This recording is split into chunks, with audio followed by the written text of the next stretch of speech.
ইসলাম ও কামরান সিং ওরফে অভিষেকের নেতৃত্বে জাতীয় কংগ্রেস ছেড়ে 100টি সমর্থক তৃণমূল কংগ্রেসে জয়েন করছে। আমরা কালুয়া অঞ্চল তৃণমূল কংগ্রেস স্বাগত জানাচ্ছি এবং অভিনন্দন শুভেচ্ছা জানাচ্ছি।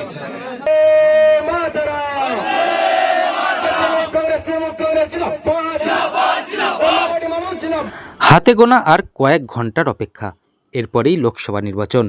আর তার আগেই জাতীয় কংগ্রেস দল ছেড়ে শুক্রবার রামপুরা 2 নম্বর ব্লকের অন্তর্গত কালুহা পঞ্চায়েতের শিবপুর মল্লিকপুর গ্রাম থেকে প্রায় 100টি কর্মী সমর্থক তৃণমূল কংগ্রেসে যোগদান করেন মল্লিকপুর গ্রামে।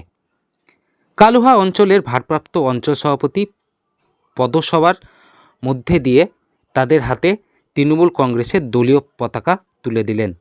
লোকসভা নির্বাচনের কয়েকদিন আগেই জাতীয় কংগ্রেসের ভাঙনের ফলে কতটা প্রভাব পড়বে সেটাই দেখার বিষয়। রামপুরা 2 নম্বর ব্লক থেকে রাজীব মুখার্জি রিপোর্ট, জনগণ নিউজ।